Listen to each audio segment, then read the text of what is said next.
بات ہے آج سے میرا خیال ہے اب تو شاید 7-8 سال ہو گئے. میرے فیس بک پیج کی کاپی کی گئی, ایگزیکٹلی وہی تصویریں لگا کے جو میرے فیس بک کی تھی وہی کی گئی. اچھا لوگ پیار کرتے ہیں تو نام بھی میرا, تصویر بھی میری, تو ان کو بھی سبسکرائبر کافی سارے مل گئے, ہزاروں مل گئے. تو ہوا یہ تھا کہ مجھے تو نہیں پتا تھا, ایک بار میں جرمنی میں تھا, میں بیان کر کے باہر نکلا تو مجھے ایک ٹیکسٹ میسج آیا, اتفاقاً میں نے پڑھ لیا کہ آپ اگر بیان کر رہے تھے تو وہ کون ہے جو مجھ سے بات کر رہا تھا. تو میں نے کہا معاملہ کیا ہے. پھر میں نے ان سے بات چیت شروع کی, جنہوں نے مجھے میسج کیا. تو کہہ رہے ہیں آپ نے تو ہم سے روز رابطے میں ہوتے ہیں اور آج آپ لائیو تھے, تو میں حیران ہوا کہ آپ لائیو بھی ہیں اور مجھ سے کوئی بات بھی کر رہا ہے. یعنی اس بندے سے چیٹر سے غلطی ہو گئی, ورنہ غلطی یہ نہ پکڑا جاتا. تو اب میں نے کہا کون باتیں کر رہا ہے آپ سے, تو انہوں نے ساری چیٹنگ بھیج دی, اور وہ تو جناب 15-20 دن سے کانورزیشن چل رہی ہے. پھر میں نے اس بندے کی جو کس کو کہتے ہیں نا دماغ دیکھیں کہ میری اس یہ جو چینل پہ جو آواز ہے نا, اس آواز کی کلپ نکالے تھے. آپ کیسے ہیں, آپ ٹھیک ہیں, السلام علیکم, وعلیکم السلام. ہمیں کال آتی تو ہم کہتے ہیں نا وعلیکم السلام, تو وائس نکال لی.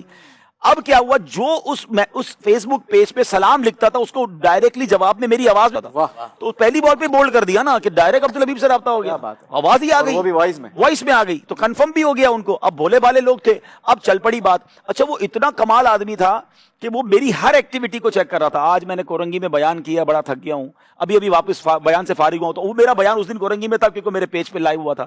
یعنی وہ یہ دیکھتے تھے کہ یہ بیان ہوا اور یہ بندہ کہہ رہا ہے کہ میں بیان سے فارغ ہوا ہوں, میں آج جرمنی جا رہا ہوں, میں آج یورپ غلطی اس سے کیا ہوئی کہ ایک ایسے وقت میں اس نے اس کو جواب دے دیا جس وقت میں لائیو تھا. انہوں نے مجھے لائیو دیکھا اور اس کا میسج پڑھ لیا, تو وہاں ان کو شک ہوا کہ ہی سمتھنگ ایلس, کوئی اور ہے, یہ تو کوئی اور ہے. پھر اس کے بعد ان سے میری گفتگو شروع ہوئی, تو جناب انہوں نے تو ان سے میرا خیال ہے 10 لاکھ روپے لے چکے تھے. تو مسجد بنا رہے تھے, مسجد کے نام پر پیسے تھے, پیسے منگوائے انہوں نے پتہ نہیں کسی دبئی کے اکاؤنٹ میں. اب میں پوری ٹریکنگ کرنے لگا نا. اچھا پھر تھوڑی دیر بعد 1 یا 2 دن بعد ایک اور میسج مجھے آیا, وہ ایک اور ملک سے تھا, وہ کوئی اسلامی بہن تھی, ان اسلامی بہن سے بھی انہوں نے پیسے لے لیے. اچھا سب کو یہ بتاتا ہے کہ میں آپ کے لیے حضرت صاحب سے دعا کرواؤں گا اور آپ کے لیے یہ کروں گا, اور بس میں جناب آپ میرا ڈائریکٹ رابطہ ہو گیا. اب میں نے اس بندے کو کہا اب آپ نے ساتھ رہنا. پھر میں نے کچھ ادارے والوں کو انوالو کیا. اچھا غلطی یہ ہو گئی اس بندے سے, کہتے ہیں نا چور کہیں نہ کہیں غلطی کر جاتا ہے. انہوں نے جو میرے نام پہ پیج بنایا تھا نا, اس کی کہیں نہ کہیں ڈسکرپشن میں ایک فون نمبر تھا. وہ فون نمبر ہمیں پکڑنا تھا کہ یہ بندہ کون ہے. ہم نے اس کو اب ٹریس کرنا شروع کیا, تو اسی فون نمبر پر ایک اور فیس بک آئی ڈی بنی ہوئی تھی. اس سے پتا چلا کہ اب میں نام نہیں لیتا, پاکستان کے ایک شہر کے وہ صاحب تھے. اب ان کے پیج کو ہم نے ٹریک کرنا شروع کیا, تو پتا چل گیا, ہم پہنچ گئے کہ بندہ کون ہے جس نے یہ میرے نام کا پیج بنایا اور یہ ساری کہانی کر رہا ہے. پھر اس کے بعد کیا ہوا کہ ہم نے اس بندے کو اس طرح پلان کیا کہ وہ جو پیسے جس نے 10 لاکھ دیے تو اس نے مزید دینے تھے نا مسجد کے لیے, تو اس نے کہا میں نے 5 لاکھ روپے ریڈی کر لیے اور اس کو 5 لاکھ روپے کی نوٹوں کی تصویریں بھی بھیجی. لیکن حضرت عبدالحبیب بھائی اب آپ خود آئیے لینے کے لیے, اب میں دیدار بھی تو کروں نا آپ سے, آپ ہمارے گھر تو تشریف لائیں نا. تو وہ کہتا ہے کہ عبدالحبیب تو بڑے مصروف آدمی ہیں, وہ نہیں آئیں گے. اچھا میرا میسج ان کو بھیجا گیا کہ میرا نمائندہ آپ کے پاس بھیج رہا ہوں, بس آپ ان کو دے دیں اور اس کے بعد جناب آپ جو ہے نا بے فکر ہو جائیں. اچھا ہوا یہ, اس بندے کا دماغ دیکھیں کہ اس نے عبدالحبیب بن کر ایک تیسرے بندے سے رابطہ تھا اس کو کہا آج زندگی میں ایک آپ کو کام دینا ہے, آپ نے میرا وہ کام کر دیا تو بس اس کے بعد آپ میرے کلوز ہو جائیں گے بہت, پھر آپ ہمارا پیار بہت بڑھ جائے گا. کہا حضرت عبدالحبیب بھائی آپ کے لیے جان حاضر. کہا آپ نے ایک جگہ جا کے پیسے اٹھانے ہیں. یعنی خود نہیں آ رہا تھا وہ بندہ سامنا, اس نے کسی تیسرے بندے کو کہا کہ آپ نے پیسے اٹھانے, وہ بھی اننون. ہم نے اس تیسرے بندے کو پکڑا, اس نے سب بتا دیا کہ مجھے تو عبدالحبیب بھائی نے کہا یہ کام کرنے کو, میں تو ان کے لیے کر رہا ہوں. پھر وہ مانے ہی نا کہ عبدالحبیب بھائی نے مجھے ڈائریکٹ میسج کیا ہے. پھر میں بیرون ملک میں تھا, میری بات کرائی گئی اس بندے سے. میں نے کہا میں عبدالحبیب ہوں بھائی اور یہ چیٹنگ ہو رہی ہے. بولا اچھا یہ ہو رہا ہے میرے ساتھ. میں نے کہا آپ بتاؤ. اب اس بندے کو کہو کہ پیسے آ گئے میرے پاس, یعنی اس تیسرے آدمی کو ہم نے لوپ. اب وہ بندہ ظاہر ہے میرا تو فین تھا نا, اس کو جب پتا چلا کہ فراڈ ہو رہا ہے تو وہ ہمارے ساتھ مل گیا. اب ہم نے اس کے ہاتھ میں پیسے دیے 5 لاکھ. ہم نے کہا اس کو میسج کرو کہ حضرت, کیونکہ کہیں نہ کہیں تو اس نے آنا ہے نا بھائی, وہ پیسے تو اس کو فزیکلی پک کرنے ہیں.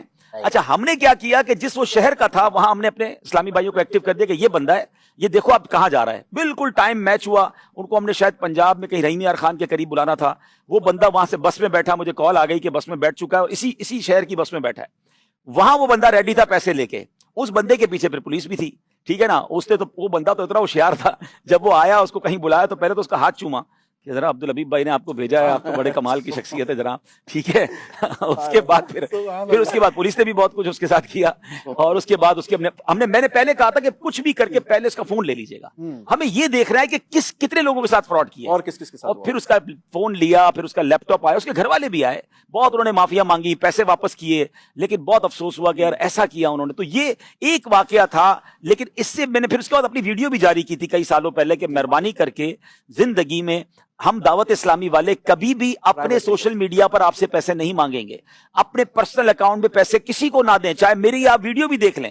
بھائی ہماری جب بھی ہم آپ سے اپیل کریں گے دعوت اسلامی کے لیے کریں گے, اور دعوت اسلامی کے آفیشیل اکاؤنٹ میں آپ نے پیسے ڈالنے, کسی انڈیویجول کسی انفرادی بندے کے کسی کے ذاتی اکاؤنٹ میں آپ نے کوئی روپیہ نہیں ڈالنا, نہ صرف میرے بلکہ آپ کو ہو سکتا ہے کبھی امیر اہل سنت کے پیج سے یا نگران شورا کے, کیونکہ لوگ اسکیم کر لیتے ہیں, ہماری آوازیں موجود ہیں تو وہ ہمارے جیسا, اب تو اے آئی ہے, وہ تو اے آئی کا زمانہ نہیں تھا, اب تو آپ کو ایسا لگے گا میں خود آپ سے بات کر رہا ہوں ویڈیو میں. تو بھائی میں آپ کو ابھی کہہ رہا ہوں کہ اگر آپ کو میری ویڈیو بھی مل جائے, کسی بھی ذمہ دار کی ویڈیو مل جائے کہ اس اکاؤنٹ نمبر میں پیسے ڈال دیں, دعوت اسلامی کے لیے مانگ رہا ہوں, آپ نے دعوت اسلامی کے اکاؤنٹ میں ہی پیسے ڈالنے, آفیشیل اکاؤنٹ میں, اور جو ہماری ویب سائٹ پر موجود ہے, اور آپ نے اس ذمہ دار سے بات کرنے کی کوشش کریں. وہ آپ کو کہتا ہے پہلے مجھے ویڈیو کال کریں, پہلے مجھ سے بات کریں. تو یہ پلیز یاد رکھیے گا.